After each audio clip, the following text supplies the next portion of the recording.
Hello दोस्तों, कैसे हैं आप लोग? आई होप कि आप लोग बहुत ही अच्छे होंगे। देखिए, जैसे कि आप लोग जानते हैं कि हम लोग रोज़ एक क्वेश्चन को डिस्कस करते हैं, लेकिन बीपीएससी में निबंध का महत्व बहुत बढ़ गया है, इसलिए आज हम लोग एक निबंध के बारे में पढ़ेंगे। तो चलिए, आज एक निबंध पढ़ेंगे जो कि लोकोक्ति होगी। लोकोक्ति है कि आन्हर गुरु बहिर चेला, मांगे मिश्री देबे ढेला। तो ये एक भोजपुरी लोकोक्ति है, इसके बारे में हम लोग लिखते हैं। जैसे कि आप लोग जानते हैं कि बीपीएससी जो है अभी क्या करती है कि 3 गो निबंध पूछती है, तो उसमें जो तीसरा नंबर निबंध होता है वो कोई लोकोक्ति पर आधारित होता है। तो एक बार हम आप लोग बता दें कि लोकोक्ति क्या होता है। लोकोक्ति को अगर हम समान अर्थों में समझें तो बहुत सारे लोगों के अनुभवों की जो संक्षिप्त में बोल देते हैं उसको लोकोक्ति बोलते हैं। जो लोग के जीवन में प्रचलित कहावत है उसको लोकोक्ति बोल देते हैं। तो वही लोकोक्ति को देता है पेपर में, कहें कि बहुत दिनों का अनुभव होता है, इसलिए लोकोक्ति के बारे में पूछ रहा है कि क्या उस अनुभव को आप जान पाते हैं कि नहीं पाते हैं। यही बीपीएससी का पूछने का मकसद है। तो ये पहले हो गया। उसके बाद एक बार और पढ़ लेते हैं कि क्या क्वेश्चन है। लिखा है कि आन्हर गुरु बहिर चेला, मांगे मिश्री देबे ढेला। तो ये हुआ। अब इसके बारे में कैसे लिखना है तो थोड़ा सा इसको देख लीजिए कि कैसे लिखना है। पहले आप इसको लिखने के लिए आपको कहावत का समान अर्थ समझा सकते हैं तथा जो जीवन के विभिन्न रूपों में किस प्रकार इसका प्रभाव है उसको आप लिखेंगे। प्रासंगिक किस्से से इसको शुरू कर सकते हैं। दैनिक जीवन में क्या महत्व है, इस सबको लिखते हुए लिखेंगे। और नीचे इसमें कुछ सुझाव भी देंगे क्योंकि जो भविष्योन्मुखी हो। उसके बाद आप लोग लिखेंगे। तो चलिए इसका पहले अब हम लोग लिखते हैं इसको। तो जैसे कि इसमें लिखा है तो इस वाक्य का पहले अर्थ क्या है इसको देख लेते हैं। यह वाक्यांश अप्रभावी नेतृत्व और अविवेकी अनुसरणकर्ता के बारे में है जिसके निष्फल परिणाम प्राप्त होते हैं। तो ये कहने का मतलब है कि जो दिया हुआ है अप्रभावी नेतृत्व, जो नेतृत्व करता है वो क्या है, प्रभावी नहीं है, और जो उसका अनुसरण करता है वो भी क्या है, विवेकपूर्ण नहीं है। तो दोनों है, मतलब ना जो नेतृत्व करता है ना वो ठीक है, या जो उसको अनुसरण करता है वो भी ठीक नहीं है। अगर दोनों ठीक नहीं है तो जो उसका परिणाम होगा वो क्या होगा, बढ़िया नहीं होगा, यानी कि निष्फल परिणाम होगा। तो हो गया। तो इसको एक छोटी सी कहानी से समझाया गया है। जैसे कि वेनेजुएला दुनिया के कच्चे तेल का सबसे बड़ा भंडार और खनिज संसाधनों से परिपूर्ण एक देश है, परंतु वह मुद्रास्फीति के संकट का सामना कर रहा है। इसके परिणाम यहाँ के निवासियों के जीवन स्तर में बड़ी गिरावट आई तथा यह देश युद्ध के कगार पर पहुंच गया। वहाँ के पूर्व राष्ट्रपति हुगो चावेज तथा वर्तमान के राष्ट्रपति निकोलस मादुरो की विनाशकारी आर्थिक नीति के कारण यह स्थिति उत्पन्न हुई। यह राष्ट्रपति की अप्रभावी नेतृत्व क्षमता, अदूरदर्शिता तथा तर्कसंगतता की कमी को दिखलाता है। साथ ही वहाँ के नागरिकों में जिज्ञासा की कमी और प्रश्न पूछने की क्षमता की निष्फलता को भी प्रकट करता है। इस प्रकार यह दृश्य निम्न कहावत को चरितार्थ करता है। आन्हर गुरु बहिर चेला, मांगे मिश्री दे दे ढेला। तो आप लोग समझ रहे हैं कि जो वेनेजुएला एक देश है वहाँ पर क्या हुआ, वो आप जानते हैं कि वहाँ पर बहुत सारा तेल बहुत बड़ी मात्रा में निकलती है, लेकिन वहाँ का जो राष्ट्रपति है वो दूरदर्शिता नहीं है, उसके पास नेतृत्व क्षमता की नहीं है। इसलिए वो क्या किया कि वो युद्ध स्तर पर पहुँच गया और वो निर्णय नहीं ले पाया, और जो वहाँ की जनता है वो भी क्वेश्चन नहीं पूछी। इसलिए वहाँ पर क्या हुआ, आर्थिक गया। जिस देश का तेल बहुत ज़्यादा उत्पादन हो रहा है वो देश आर्थिक स्थिति से जूझ रहा है। अब सोचिए क्या बात है, जबकि ऐसा माना जाता है कि जिसके पास आज के युग में पावर है, पावर मतलब एनर्जी है, वही दूसरे देशों पर राज कर सकता है या ये उसी का इकोनॉमी जो है बेहतर होगा। लेकिन फिर भी वेनेजुएला नहीं ठीक हो पा रहा है और उसमें आर्थिक स्थिति खराब है। तो इसका मेन मतलब क्या है, ना वहाँ का नेता ठीक है और ना वहाँ के जनता ठीक है। ना जनता उस नेता से सवाल पूछ पा रही है कि मतलब ऐसा क्यों आप कर सकते हैं, ऐसे ऐसे क्यों निर्णय ले पा रहे हैं, इसलिए क्या होता है, प्रॉब्लम हो रहा है। तो ये जो पूरा जो हम लोग कहानी लिखे वे इस चीज़ को चरितार्थ करता है। किसको, आन्हर गुरु, यानी कि जो नेता है वो भी क्या है, आन्हर है, मतलब देख नहीं पा रहा है। चेला जो है वो बहिर है, जो मांगता कुछ है तो दे देता कुछ है, ये है। अब इसको हम लोग आगे भी पॉइंट में पढ़ते हैं क्या लिखा है। देखिए, निबंध लिखने के पहले एक ये है, लिखने के बाद हर चीज़ में दो दो एक पैराग्राफ के बाद बीच बीच में एक एक वो ऐसा लिखना पड़ेगा, दोहा या कहावतें आपको बीच बीच में लोगों लिखना पड़ेगा, या कविता भी लिखना पड़ेगा। चलिए अब आगे की पढ़ते हैं। भारत से अलग हुए पाकिस्तान की दशा भी दयनीय है। पाकिस्तान के प्रधानमंत्री ने कभी भी अपना 5 साल पूर्ण कार्यकाल नहीं किया। जैसा कि आप लोग जानते हैं, ये तो हर वहाँ के अभी तक कोई भी प्रधानमंत्री है जो कि 5 साल पूरा नहीं किया। अभी आप लोग जैसे इमरान खान बना था 1 साल पहले ही उसको हटाकर, जिसमें भी माना जाता है कि दूसरे देशों का हाथ था, लेकिन फिर भी तो हट ही गया। साथ ही उसकी अदूरदर्शिता नीति, धार्मिक भावनाओं के लोगों को उकसाने की नीति पाकिस्तान की भारी कर्ज और पिछड़ेपन की स्थिति में पहुंचा दिया। दूसरी तरफ भारत भारत भी उसी समय आज़ाद हुआ था। भारत के प्रधानमंत्री की दूरदर्शितापूर्ण नीति, धर्मनिरपेक्ष छवि भारत की उपलब्धियों की नई ऊंचाई तक पहुंचा दिया। जैसा कि 5वीं सबसे बड़ी अर्थव्यवस्था बन गया है, प्रमुख अंतरिक्ष शक्ति उभर गया है, वैश्विक नेता की छवि है, जैसे कि आप लोग जानते हैं अभी वर्तमान में मोदी जी की। यहाँ भी पाकिस्तान की कट्टरपंथी जनता एक बहिर्चेला की भूमिका निभा रही है, तो वहाँ के प्रधानमंत्री एवं प्रशासन तंत्र आन्हर गुरु की भूमिका निर्वहन कर रहे हैं। दूसरी तरफ भारत की जनता, प्रधानमंत्री एवं प्रशासक तंत्र सजग चेला या सजग गुरु की भूमिका है। तो अतः यह सत्य कहा गया है कि जिस प्रकार दूध के बिना गाय, फूल के बिना लता, सील के बिना भरिया, कमल के बिना जल, सम के बिना विद्या, जल के बिना नगर शोभा नहीं देता, उसी प्रकार गुरु के बिना शिष्य शोभा नहीं देता है। तो ये जो है इसका अर्थ यहाँ पर लिखा गया है, गुरु बिना भांति न शैव शिष्य, समेन विद्या नगरी जनेन। तो ये आपको भी याद रखेंगे तो ठीक रहेगा, ताकि आपको कहीं पर इसको पुट कर सकते हैं। तो ये हो गया। यह सौभाग्य है कि भारत के गुरु और शिष्य दोनों ही योग्य हैं। तो इसमें हम लोग का कि ये पहले हम लोग बता दिए कि क्या क्या कमी है, उसको तुलना में हम लोग बता दिए कि अगर ऐसा रहेगा, गुरु और शिष्य दोनों ठीक रहेगा, तो उसकी उपलब्धि कुछ और ही होगी और उसका परिणाम कुछ और ही होगा। तो ये हो गया। फिर अब तीसरा पैराग्राफ में क्या लिख लेंगे, जैसे कि हम बताए हैं कि कोई भी लोकोक्ति है उसके हर पक्ष को देखना है।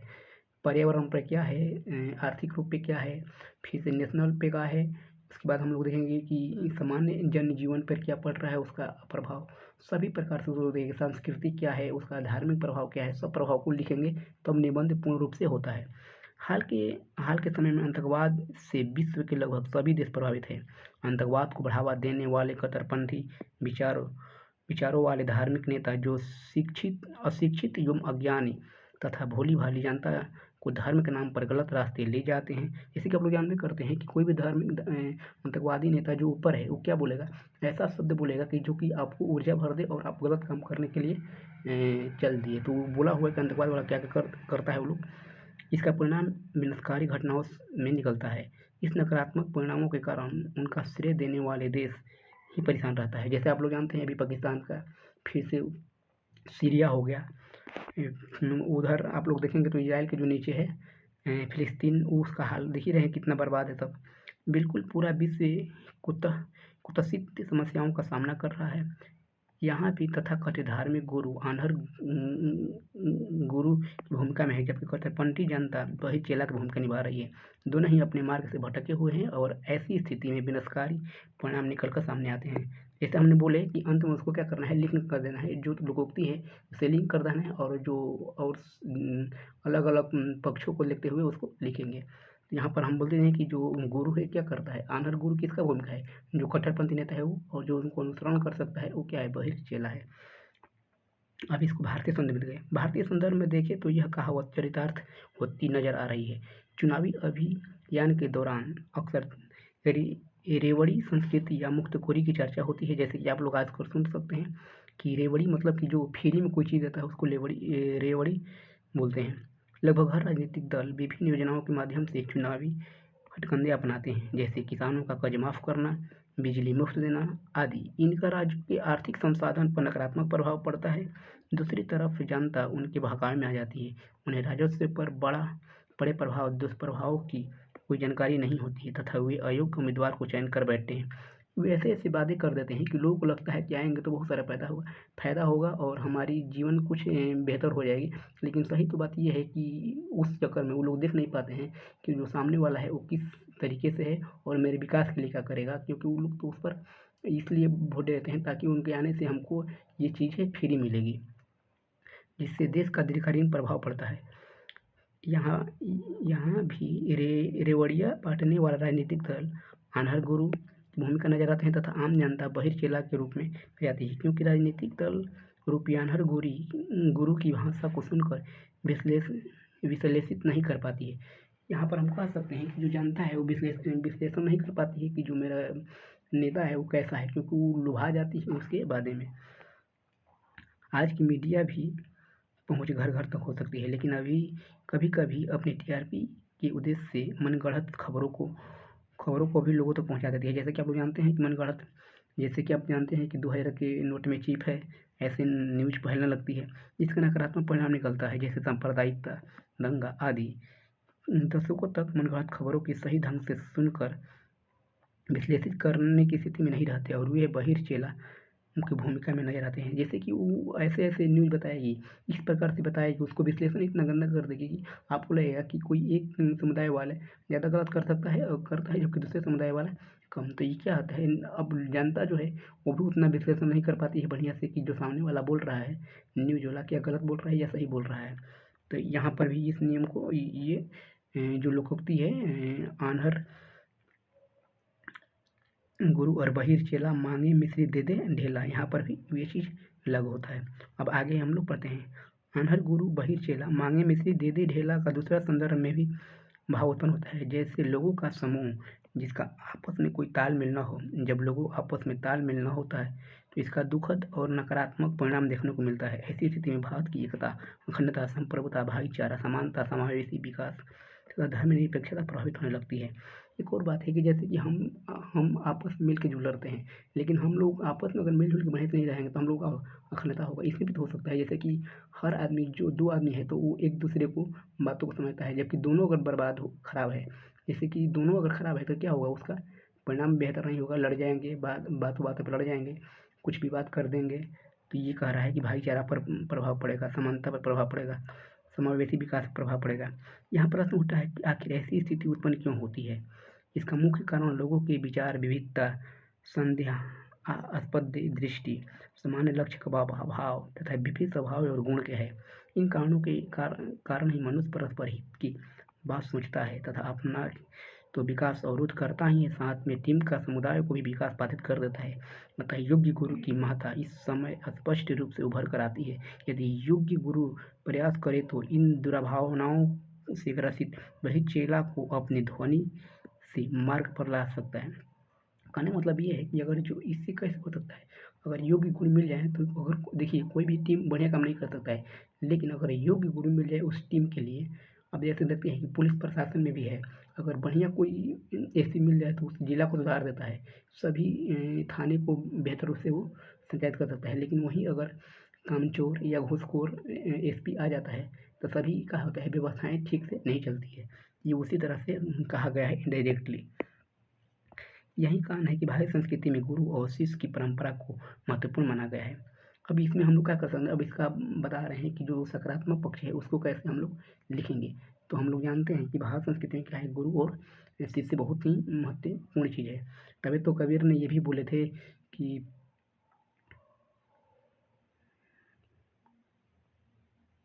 इसमें कबीर जी का एक दोहा भी है जो कि अभी हमको रिकॉल नहीं कर पा रहे हैं, फिर हम आपको बता देंगे। गुरु को हमेशा सजग, जागरूक, त्यागी, शिष्य हितैषी माने शिष्य के बेहतरी के लिए सोचना, स्वस्थ उपदेशक होना चाहिए। यदि गुरु इन गुणों से रहित हो तो यह सदैव अंधा ही बना रहता है। दूसरी तरफ यदि शिष्य आज्ञाकारी, शिष्टाचारी, विनयशील और गुरु की बातें को तार्किक रूप से विश्लेषण करने की क्षमता से परिपूर्ण हो तो वह सदैव शिष्य के रूप में बना रहता है। जैसे आप बताते हैं कि जैसे हमारे यहाँ माना जाता है कि शिष्य को कैसा होना चाहिए, उसको होना चाहिए आज्ञाकारी, अगर कोई गुरु कहता है तो उस बात को मानो। विनयकारी माने विनयशील उसमें होना चाहिए, गुरु की बात को समझने वाला होता है। विश्लेषण करने वाले यानी जो तर्क के साथ बातों को रखना, अगर ऐसा करने वाला है तो क्षमता से परिपूर्ण हो तो सदैव शिष्य के रूप में बना रहता है। परंतु इसके विपरीत आचरण करने वाले शिष्य हमेशा बहिर्चेला होते हैं। दोनों ही स्थितियों में यानी आन्हर गुरु बहिर्चेला होने पर दोनों के पतन का मार्ग पर चल पाते हैं। अगर दोनों अगर विपरीत स्थिति में है, दोनों अगर खराब है, जैसे कि गुरु भी आन्हर है और चेला बहिर है, तो क्या होगा, उसकी जो स्थिति है वो पतन की ओर चल देती है। इस कहावत के विभिन्न पहलुओं का विश्लेषण करने के बाद यह निष्कर्ष में कहा जा सकता है कि यदि गुरु के ज्ञान एवं दूरदर्शिता का अभाव है तथा चेला में आलोचनात्मक सोच का अभाव है तो इसका जो फल है वो निष्फल ही निकलता है। निम्न श्लोकों द्वारा शिष्य संबंध की सम्यक व्याख्या करता है। अब हम अंत में क्या करेंगे, वो बढ़िया सा दोहा लिखेंगे और इसके लिए यहाँ पर एक लिखा गया है, गुरु ब्रह्मा गुरु विष्णु गुरु देव महेश्वर गुरु साक्षात परम ब्रह्म तस्मै श्री गुरुदेव नमः। यही स्थिति गुरु आन्हर बहिर चेला नामक लोकोक्ति को चरितार्थ से बचा सकती है। जो ये पॉइंट लिखा गया है यहाँ से यहाँ तक, जो ये चीज़ें हैं, ये क्या होती है, बसा मतलब आन्हर गुरु बहिर चेला नामक लोकोक्ति के चरितार्थ को क्या कर सकती है, बचा सकती है। मतलब कि ऐसा नहीं होगी, कैसा, जबकि गुरु क्या हो, गुरु ब्रह्मा भी है, गुरु विष्णु भी है, गुरु महेश भी है, तथा गुरु जो है साक्षात परम ब्रह्म है। इसलिए गुरु जी को हम मतलब नमः करते हैं, यानी गोड़ लगते हैं, प्रणाम करते हैं। तो हम उम्मीद करते हैं कि आपको समझ में आया होगा। हर चीज़ को क्या करेंगे आप लोग पैराग्राफ में लिखेंगे ताकि नंबर आपको बेहतर मिले। चलिए मिलते हैं हम लोग अगला क्लास में, तब तक के लिए धन्यवाद।